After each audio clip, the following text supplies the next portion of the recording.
It's happening. Here we go. We're here. We are live. Let's What a wait a night. little bit. Let's see if anybody joins us or if it's just going to be us. What a Wednesday night. For my wallet, I just wanted three things. Had to be simple. You need to turn your YouTube off. I have to mute it. I need to have it on.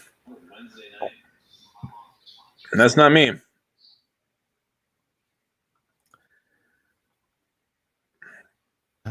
Did you have for dinner a little pot roast? Dinner is on its way. Domino's? No.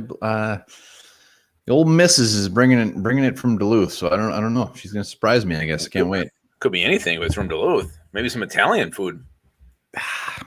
I'm usually pretty standard. Usually some sort of burger or chicken sandwich. Yeah, you can never go wrong. All right, let's give it a little bit here. We'll give her a little bit before we hop into this. We're gonna talk some serious Vikings, talk some mailbag, and I'm very excited. Well, I want to talk a more serious topic before we get into football. I want to talk about has anybody found a better chicken sandwich than the original chicken sandwich with cheese from Burger King? That is the best. We talking with cheese here? Yeah, with cheese. On one side, you get two within 10 minutes of each other. That's when calories didn't matter. That's when I could eat whenever the hell I wanted, and I would not get any fatter.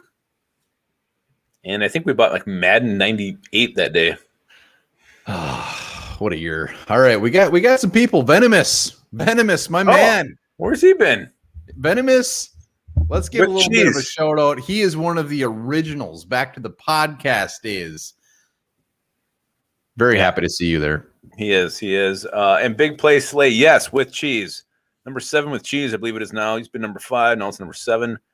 LS Gregor wants some boys to men. I'm going to let you take this. Hit it. Hey, LS Gregor. What up, baby? Yeah. No. You're going to have to do better than that. You're going to have to do much better than that. Oh, I'm sorry. Yes. LS Gregor loved those things too. Yes, absolutely. Let's talk some Vikings. I mean, do we want to get in the live bag yet? We just want to talk about little Kyle Rudolph. What do we want to talk about? Jacob Cook? Yeah, no, let's hop into Texas in the house. Let's talk about Kyle Rudolph a little bit more here. Like we mentioned earlier in our video today that we feel a little bit better about, not better, but we've accepted it, I guess. We're in that acceptance stage. I'm kind of curious to see where he might end up. I think some options, maybe we should talk about those because there's a few out there that make a ton of sense. Obviously one that I think would make sense, even though Joe Burrow's not there, he might want to go play for his hometown, Cincinnati. I could see him being a Bengal. Notre Dame, Bengal connection as far as tight ends is pretty strong in the NFL. I could see Kyle Rudolph being a part of that. Why did you say Joe Burrow is not there? Well, I would think if you're the Bengals, you want to bring in a solid tight end like Kyle Rudolph to help Burrow's development. He's out this year with that ACL injury. Who knows when he's going to be back? So he'll be back week one. No doubt about that. I don't know about that. He's no Adrian Peterson. He's not a miracle healer. Well, personally, I hope Kyle Rudolph goes to like the Bills.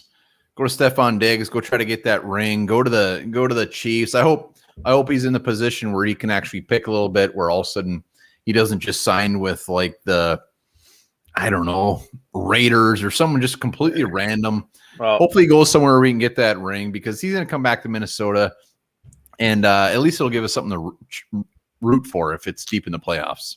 Well, and you mentioned the Bills. You mentioned Stephon Diggs, but his old head coach is there. Leslie Frazier is a D coordinator, so there's definitely still there. Yeah, so there's definitely some connections there. I could definitely see the Buffalo Bills being an option, not just from how good the team is, and they're just kind of starting their ascension in the AFC East there.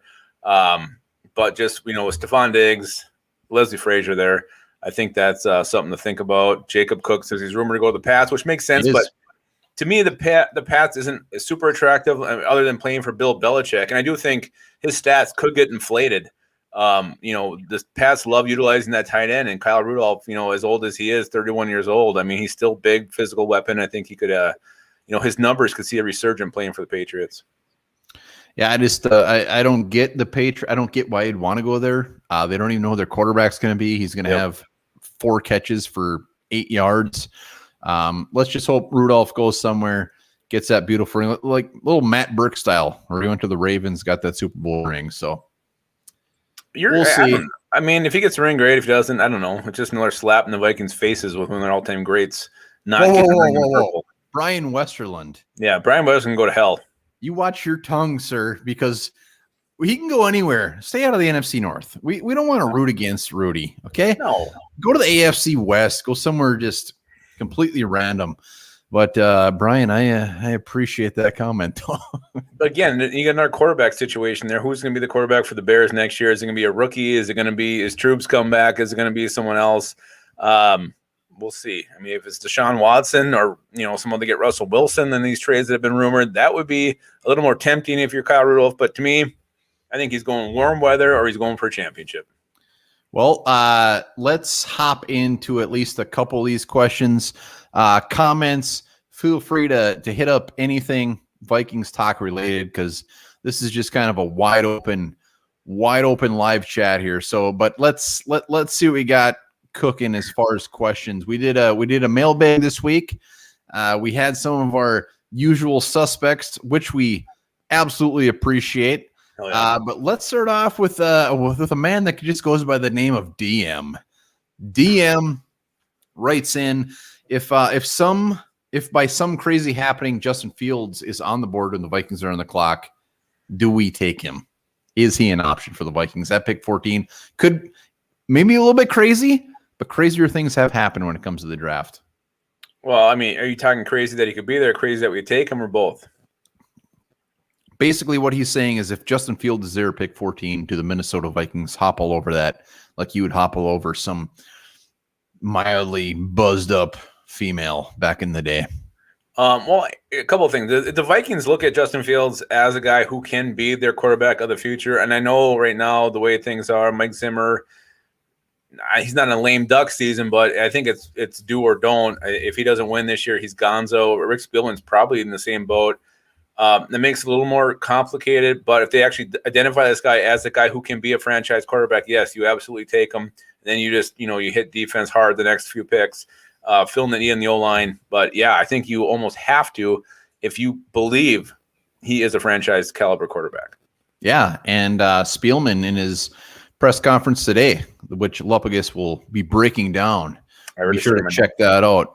Even mentioned, if somebody said, you're going to take a quarterback, do we need to take quarterback? And he basically said, if the right value is there, he'll take quarterback. And if Justin Fields is there at pick 14, you can't argue that's not value.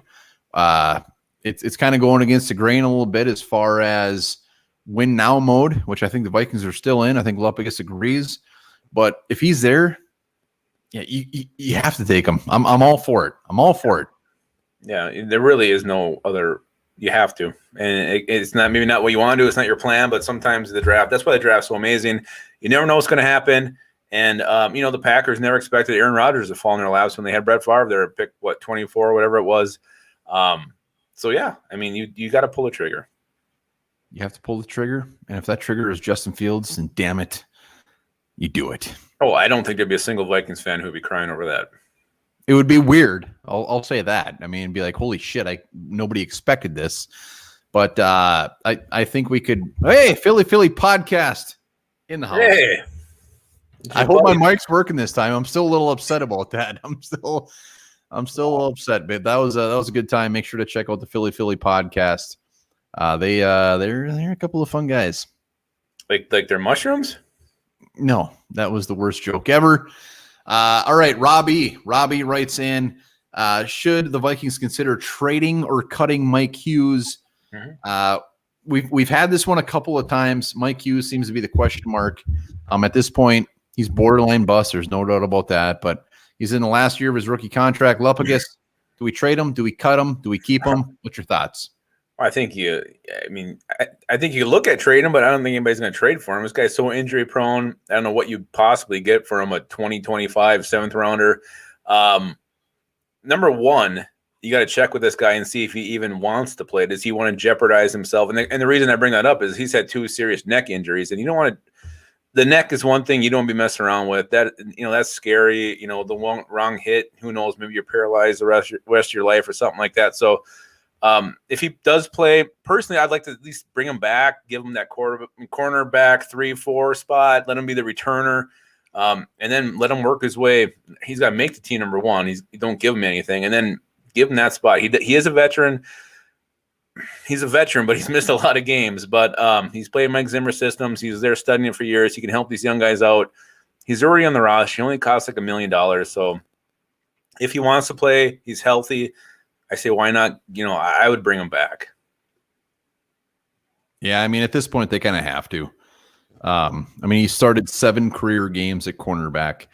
What he gives the Vikings is possibly a return man if he's healthy.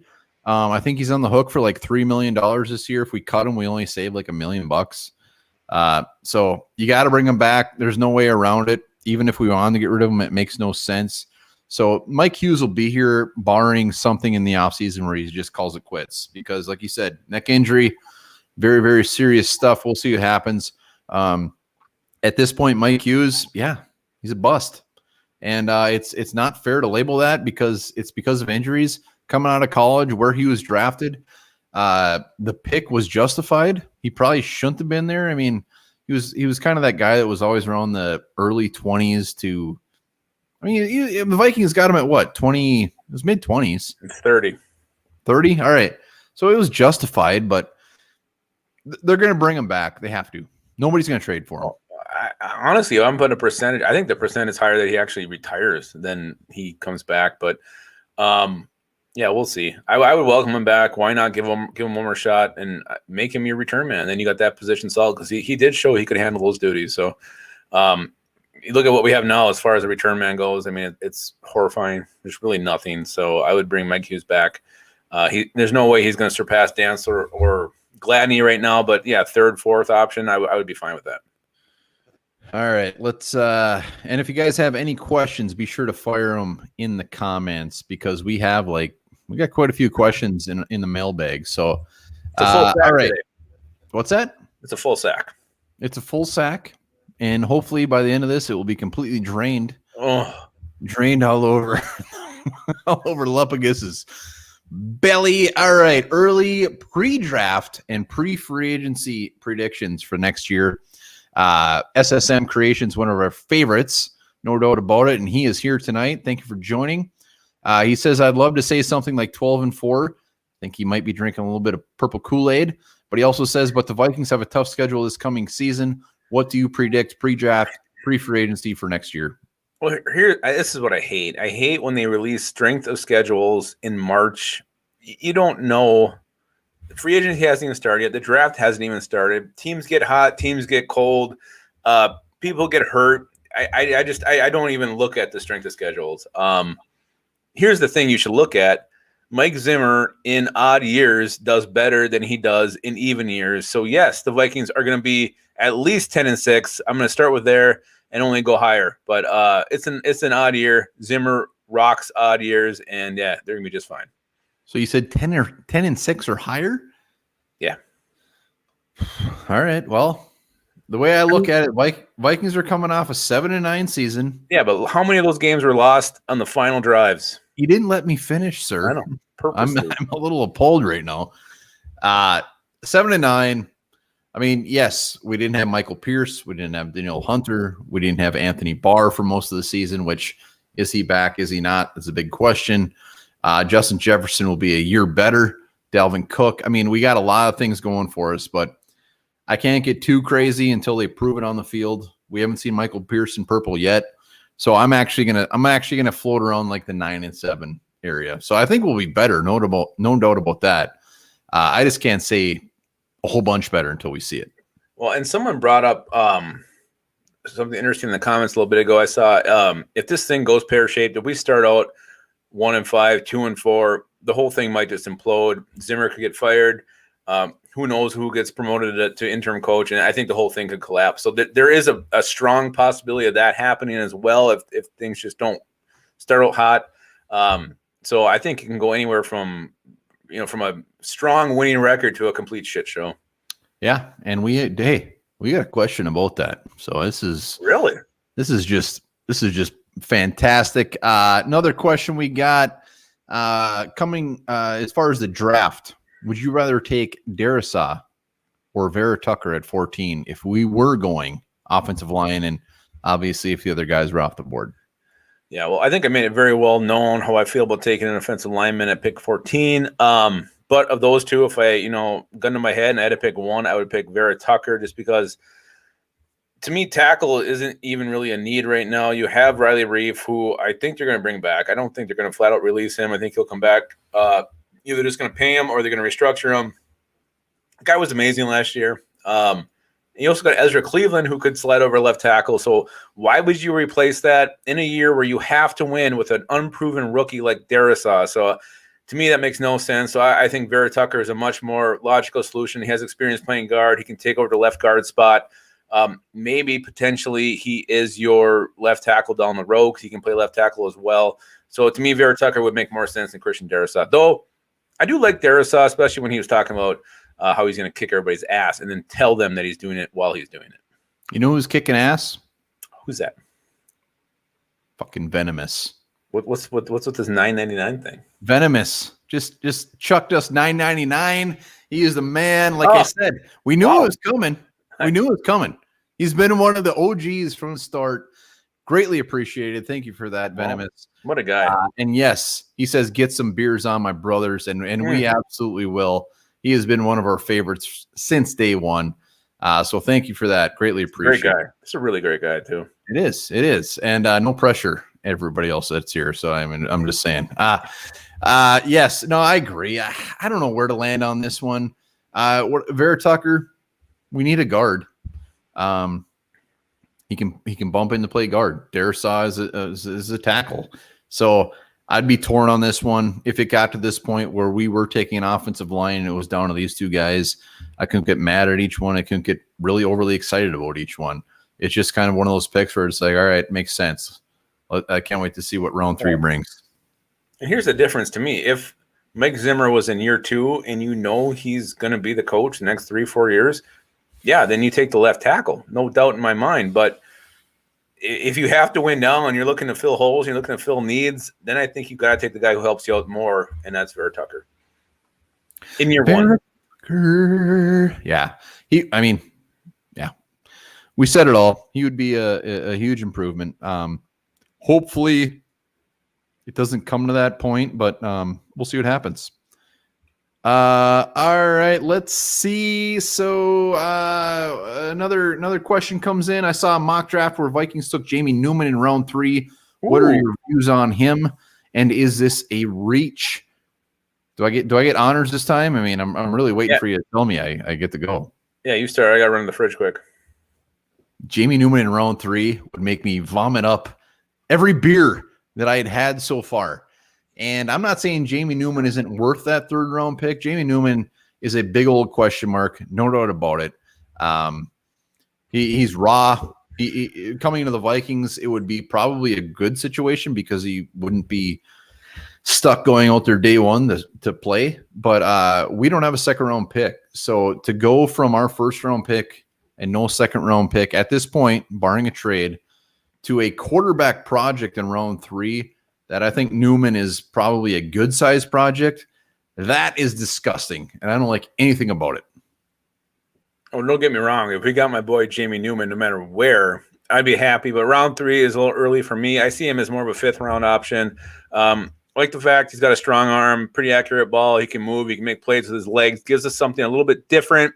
I think from day one, he's better than Sean Mannion as your backup. But for everything this team needs and all the holes we have, and the fact that we got a win taking a quarterback like Newman, who's going to need some work in round 3, to me is a little bit early. And I'm going to be the biggest Jamie Newman supporter that there is. But we saw at the Senior Bowl, this guy is rusty. It showed his whole pocket.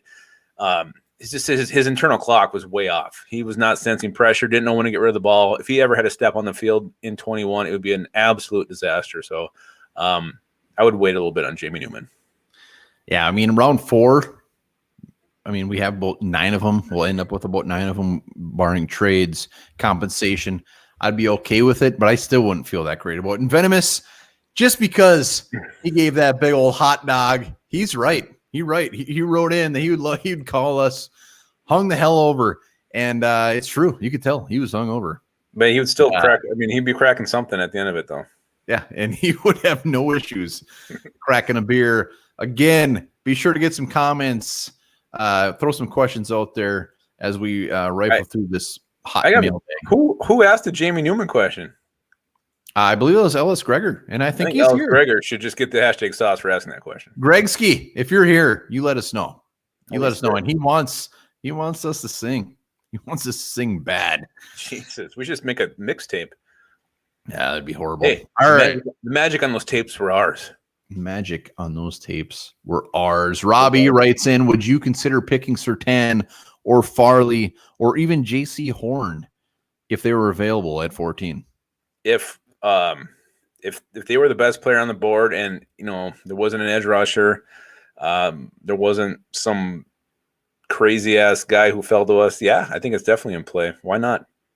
Yeah, I mean, look at the past drafts with Zimmer since he's been here. He's kind of sprinkled a little bit out there, but the position he takes in round one the most is definitely cornerback. And if one of those guys are there, Farley shouldn't be there. Surtain shouldn't be there. So those two guys, if they're there at 14, they're absolutely on the table. Well, JC Horn, you can't get that upset about it. No, he's at Mike Zimmer corner. His size, his physicality, he can come up and tackle. I mean, all three of those guys are Zim corners. He would be filling his pants front and back if he got any of those guys. So definitely a possibility. And, maybe one does fall, but not our biggest need. I don't know how much it would help us right away, but can you have too many corners? You know what? Here's my argument to that. No, but what helps a corner, you can have a mediocre corner and a good pass rush that would equal a very good corner. So you can improve the pass rush. Jacob Cook, if you're Rick, wouldn't you only try to pick conservative players that can play right away rather than boom or bust guys? Since he's on the hot seat, nailed it. Yeah, I mean, definitely some, but also you got to, the problem with this is some guys maybe can declare boom or bust by some scouting departments that aren't by others. So who's going to be boom or bust? That is a good point. But, yeah, I think you're going to see a lot of that in this draft, looking for guys who can immediately have an impact rather than guys who have upside who may be raw. Raw dog? Going raw dog. All right. Another question in. How far would you trade if the best we could get is a 2021 third rounder? So basically, how far back would we trade if our only compensation was a third rounder this year in round one? Well, I would start by not moving back very far at all. If you're only getting a third round pick, that was a 2020 this year? Yeah, it was this year. Slide down maybe the 17 range, and then look to move back even further from that. It depends who's on the board, obviously. If I'm sitting there at 14 and you got Pay, Russo, Barmore, if I know I'm going to get one of those guys guaranteed, then a third round pick isn't too bad to slide down a few spots, knowing that I'm going to get one of those guys worst case scenario. If I move back, they're still there. I'm going to look to move back again. So that to me, that's just a start, but I would not go more than 3 slots. You're much nicer than me. I think I'd go one pick at most. I mean, well, you look when the Vikings moved down one spot with the Matt Khalil deal. They only got a 4th round pick for that. So depends. Yeah, we'll see. I mean, third rounder is not much. All right, let's see. Do you guys think there's a reunion possibly in place between the Vikings and Patterson? Cordero Patterson, what do you think? No, that didn't end well. Vikings never just didn't use Cordero Patterson. This guy should have been a weapon on offense, not just as a receiver, but he should have been in kind of that Percy Harvin role, getting carries out of the backfield, being a jack of all trades, being that kind of X factor. He just wasn't used the way he should have been. And I don't think Zimmer liked how he celebrated some of these kick returns when the team was losing games. So I don't think there was a great connection there. As long as Mike Zimmer is in town as the head coach, I do not see Cordero Patterson coming back. I don't think it's that far-fetched. I mean, at this point in his career, he went to the Patriots, he went to the Bears. Clearly, he's not the wide receiver number 1 that he probably thought he was coming out of college.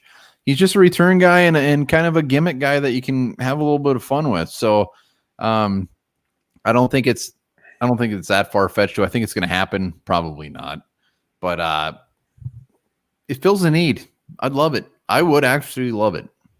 I'm just kind of glancing at the comments here as you've been talking, and I want to ask you this. There seems to be some chatter here going off to my right about not necessarily Spielman being tied with Zimmer as far as hot seat, make it or break it year.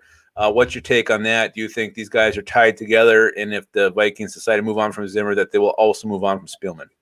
I actually don't think that's the case. I think Zimmer's signed. He's got a contract through 2023.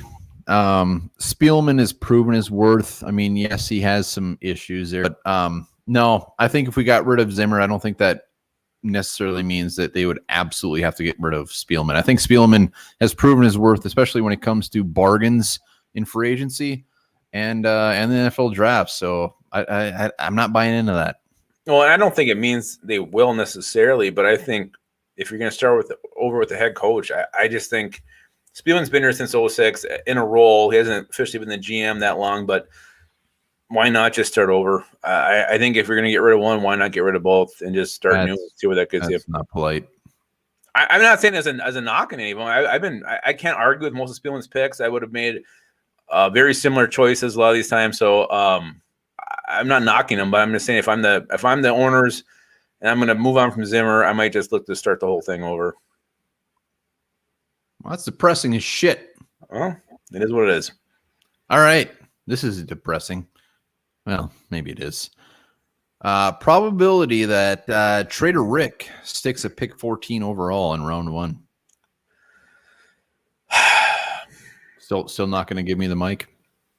Go ahead if you want to take it. I just gave you a question to answer first, and you're still bitching.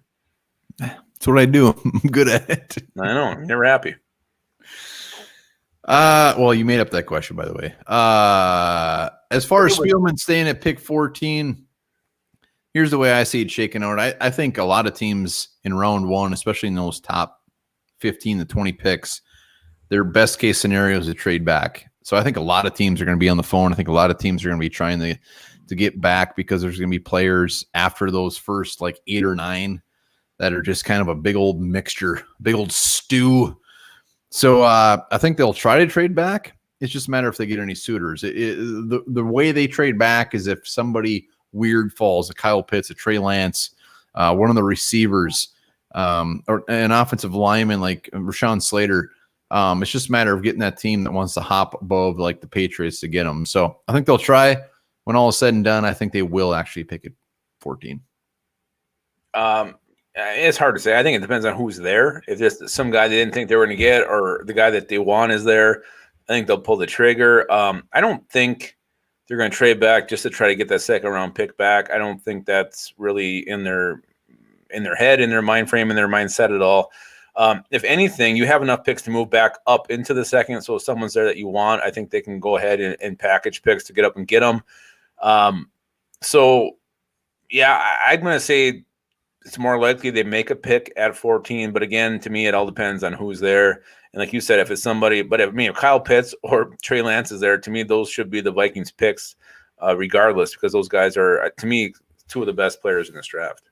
Yeah. I mean, it's the best case scenario. If somebody falls, which I am completely under the impression that somebody weird is just going to be there when the Vikings are picking that should not be there.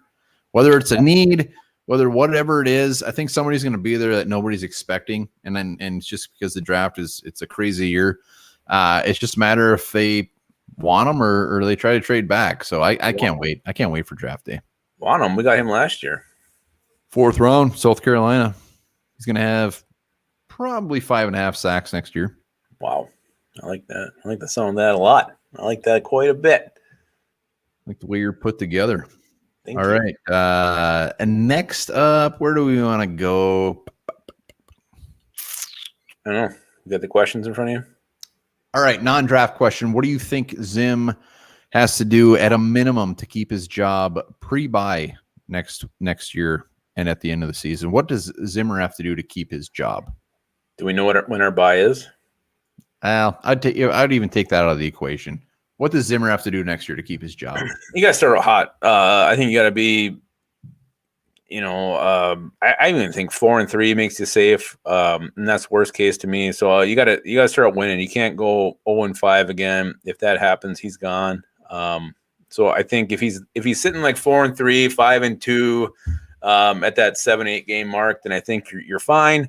If things are starting to go bad and you have a losing record and maybe you're starting to see some players get disgruntled, feel like there's a sense that the team's slipping away, then yeah, I think he might not make it to the bye, assuming when the bye is. He's gonna have to start up. If he was to start off next season like we did this year at 1-5, he'd be gonzo. He's gonna have to start off hot. I mean, obviously, if he's 500, whatever it is, he's fine. But I could see them, just the fact that it's Zimmer, the fact that he's been there this long. If it falls off the rails mid to late season, I'll let him finish off the season. But if it starts off gross, he's gonzo. Ellis Gregor's writing in, how did Denny Green find good offensive linemen in the late rounds? I don't know if he really had that many late rounders. I mean, he had Stussy, he had Corey Stringer, he had who else did he have? He had Jeff Christie, which he was either late round or undrafted. I can't remember. That asshole Matt Burke. That was Jeff Christie was pre-Matt Burke. Oh, wasn't Danny Green there when we got Matt Burke? Yeah, but Jeff Christie was still there. I mean, he brought in Christie, so I can't remember who his guards are. David Dixon, maybe? David Dixon. Yeah, Dixon. He was old Dixalewski. Is that what they called him? That's what I'd call him.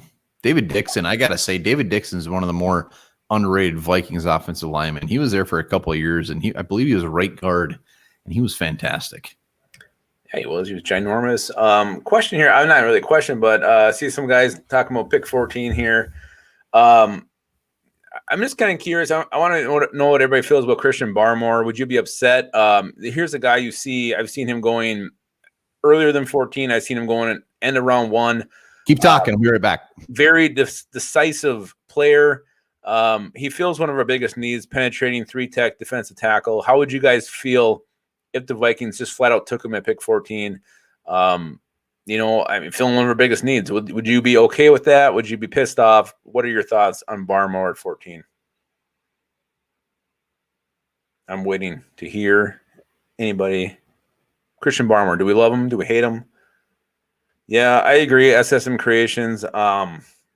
It's probably early. Technically, it would be considered a reach, but to me, he would have a pretty big impact as a rookie. You're probably getting a more bang for your buck using the 14th pick there.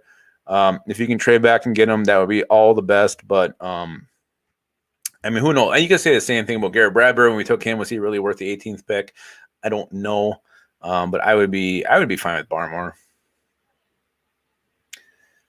A lot of talk about Parsons. I don't know. Rick Spielman just made the comment in his press conference about not wanting to give money to 3 linebackers.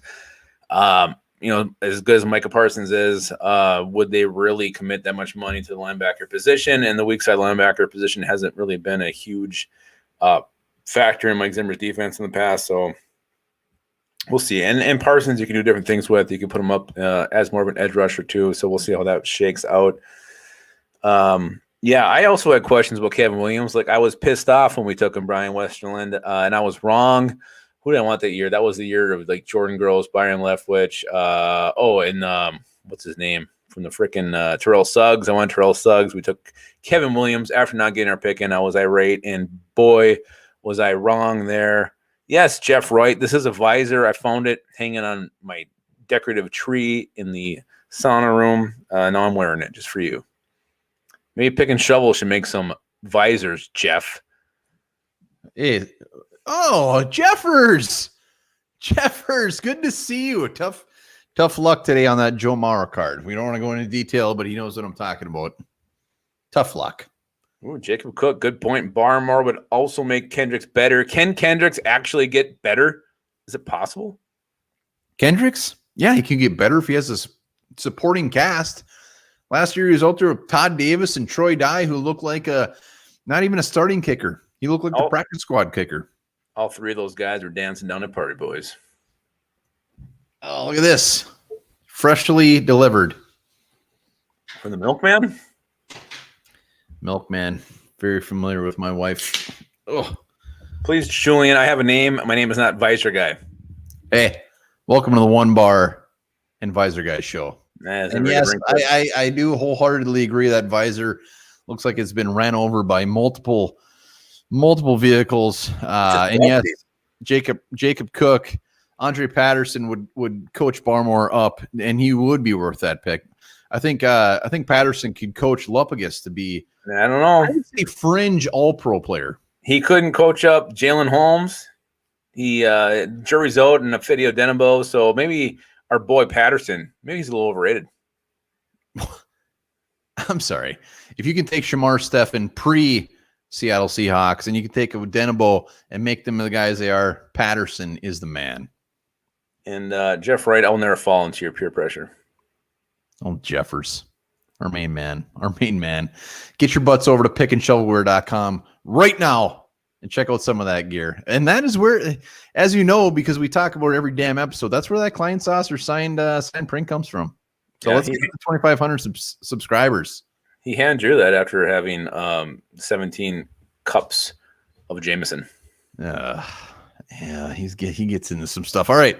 Miles writes in, bigger priorities, offensive tackle / guard or cornerback, considering best player available at pick 14.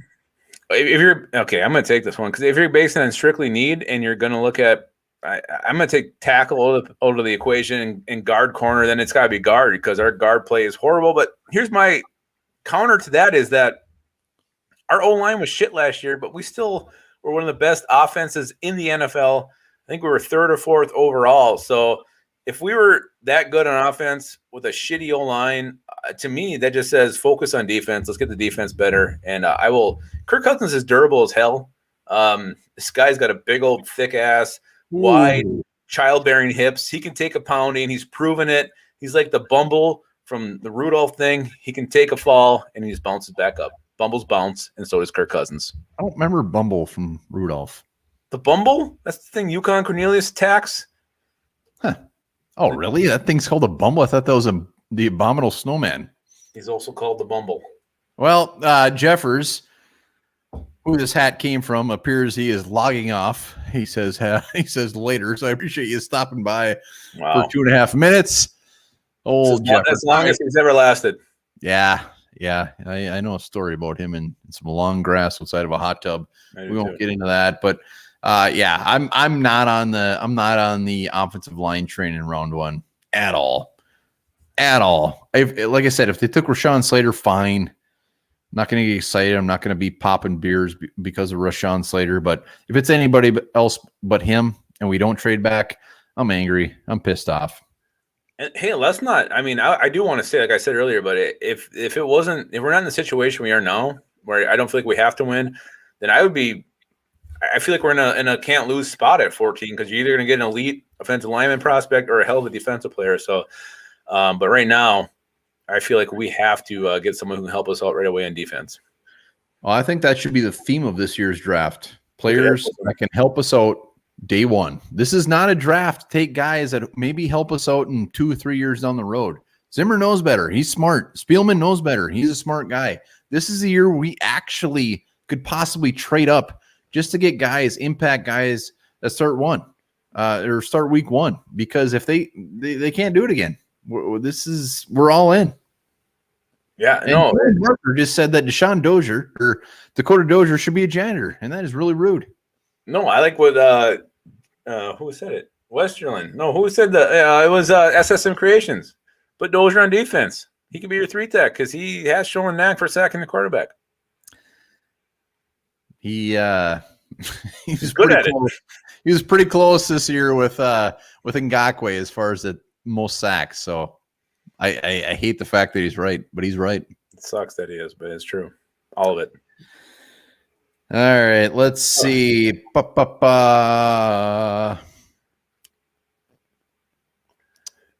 right, Raymond writes in, lots of talk about Kirk Cousins possibly be trading. What are the chances of this happening?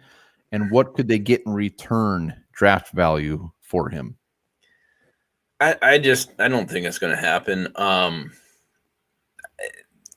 It's I mean, it could, I guess, but I don't see it happening. What can you get in return? I don't know. Every time you see a Kirk Cousins trade, it involves Jimmy Garoppolo, it involves Deshaun Watson. So these 3-4-way trades, crazy ass shit. Depends where he's going to go. If I'm a team like the 49ers who have a defense that is Super Bowl caliber, looking for that guy who can get him over the hump. He's older. He's expensive. I don't know if you get much more than a first this year and some additional picks later. He's not like Deshaun Watson, where you're young, you're in the prime of your career, you're going to get 3 first rounders, something crazy like that. So, to me, I think a first, maybe a quarterback back in exchange, and some later picks. Nothing too mind blowing. No Herschel Walker reverse trade. Ooh. Yeah, this ain't happening. They're not going to trade him. If they did, it would have to be the 49ers. And if it was the 49ers, it'd be like, I mean, this would have to be like Carson Wentz. I mean, this would we're not going to get a huge haul. The reason the Vikings would trade him is pretty much just to move on from him. It wouldn't be to get a big haul from him. So I don't think it's going to happen. If it did, it'd have to be the 49ers, and we get like Jimmy Garoppolo and a 4th round pick for him. Ugh, so, yuck. Will we get pick 12? I think it's everybody likes the thought of trading him, but it's not going to happen. I mean, why would it? Yeah, I agree. I mean, Cousins was pretty damn good last year. Again, we already said he's playing behind a horseshit O-line. He's making plays happen. He can take a pounding. Ooh. Yeah, he can take a pounding. So I would keep him. He's not the problem.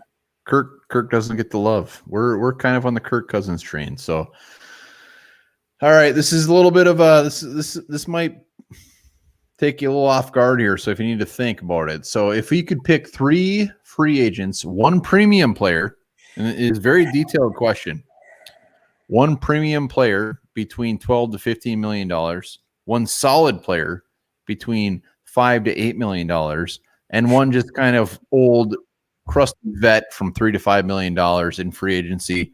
Who or what are you taking? You want me to go? Well, this is kind of like what we were talking about doing, but someone didn't want to make the graphic, so we didn't do it. We're gonna get there. Don't do a spoiler. It's very similar to what we were going to do tonight. Why don't you start? But I have something in mind. But go ahead.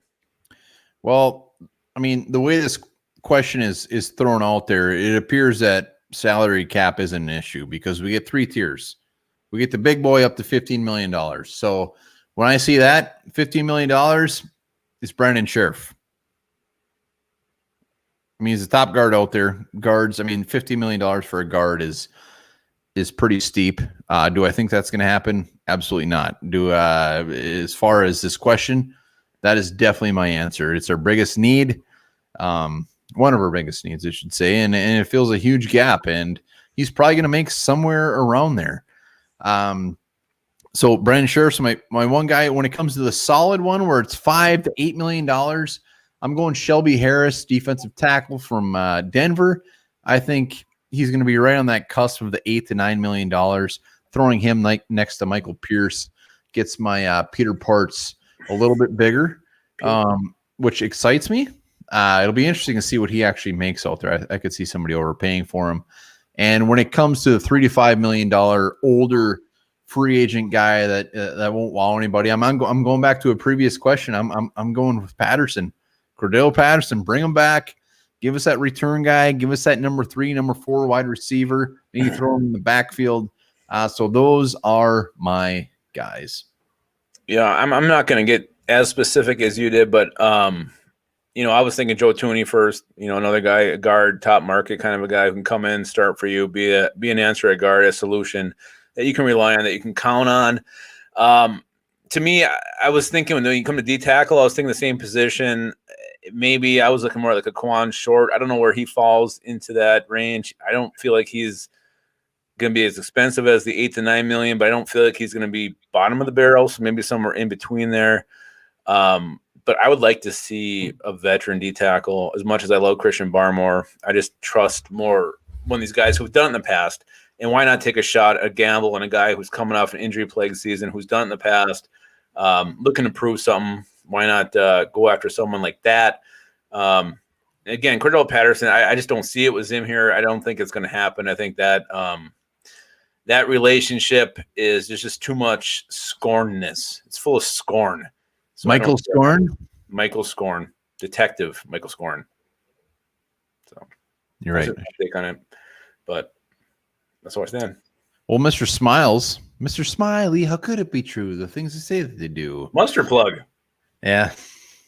Underrated. If you're bored tonight, YouTube mustard plug. This is some mustard plug. Mr. Smiles writes in, who do you guys want for wide receiver 3 and 4? I'm going to add a little bit on top of this. Mr. Smiles, thank you very much. Do we have our number 3 or 4 on the roster right now? Well, I mean, BC Johnson's one of them. He's maybe 4. I don't know if we have a 3. I mean, BB's a free agent, so technically no. Hey, Ellis Gregor, mustard plug rules. Are you serious? No. Ellis Gregor, something tells me that we are just long lost brothers, all 3 of us. We need to have him on the show because if he's actually being serious and actually knows what mustard plug is, hell yeah. Yeah. I'm trying to think of their song. There's like a couple one-word songs are really good. The Black Album. They did a couple remakes. The mustard plug is fantastic. I still have some mustard plug on some playlists. I think when it comes to wide receiver 3 and 4, I think next year it's going to be somebody completely different. BC Johnson, I think, is a solid 4 in this league. He has no right being a 2 or a 3. I mean, he was a round 7 pick. He was a steal. I love everything about him. But as far as a number 3, we need somebody different. And I think the Vikings will be sniffing around round 3 wide receivers come draft day. Also, when it comes to free agency, pipe dream Curtis Samuel. There's some good receivers out there that are going to be free agents that probably won't command a ton of money. So I think this is something that is completely up in the air. Yeah, and the same side though. I mean, if Chebby comes back and BC, I mean, it could look the same as it does now, just as easy as it could have 2 new faces in there. So I think it'll go either way. They're going to draft somebody. They have 15 draft picks, and you're sitting there in the 3rd round, 4th round. There could be a guy, Amari Rodgers, Nico Collins, somebody that you bring in that gives you something a little bit different. 2 different players, but you got an explosive aspect that you do with the Rodgers, big target with Nico Collins. So I could definitely, they're going to bring somebody in. So I think this will look different. The depth chart will shake out differently, 1 to 5, whatever we end up keeping. But one thing's for sure, KJ Osborne will not be part of it. Oh my God. That is completely rude and completely accurate. Yeah. He won't be. And I hope he's not on the team next year. Well, just close your eyes and think back when we could have had Tyler Johnson. And we didn't. And that still makes my ass pulsate. When I wake up in the morning, my ass is pulsating. That's strictly not because Tyler Johnson is not on the team. And there's could be other reasons for that too. Well, SSM Creations, our boy, wondering Golden Tate. What do you think? I mean, he's a really good fighter. So maybe, but I mean, from the Vikings, I'm not really actively looking for wide receiver. I think that's really more of a draft need. I don't think you bring in a free agent guy. I don't know why you would. You got 3 experienced guys on the roster. 4 if BB comes back. I don't think you have to bring that veteran guy. I'd rather see a young guy come in. Beer. Mustard plug beer. That's a good song too. Yeah. Yeah, beer is good. Hang on. I was going to pull my mustard plug playlist. That's what I was going to search. And Ellis Gregor actually just wrote that. So we are on the same page. I was looking up their songs. Brian Westerlund saying KJ Osborne won't make it out of camp. Good call, Lupagus. Completely agree. Box. The song Box I was thinking of. I don't know what that is. Box and You. Very good songs. DM confirming if Justin Fields is there is at pick 14. We are taking him. I don't think anybody can disagree with that. If that is the case, Mike Zimmer should not be happy. That would not be his call. We would know if a quarterback slides like a Trey Lance, Justin Fields at 14, and that is a pick, he is just pissed off at the world. That would not be his pick. That would be the upper up saying, look, we are taking a quarterback. Yeah, I mean, we have to look for the future. And whether you're a part of it or not, this is what's best for the franchise. We're taking the quarterback. Yes, sir. Well, we went through our questions. Anybody else have anything out there to toss out at us? This was actually a pretty fun mailbag.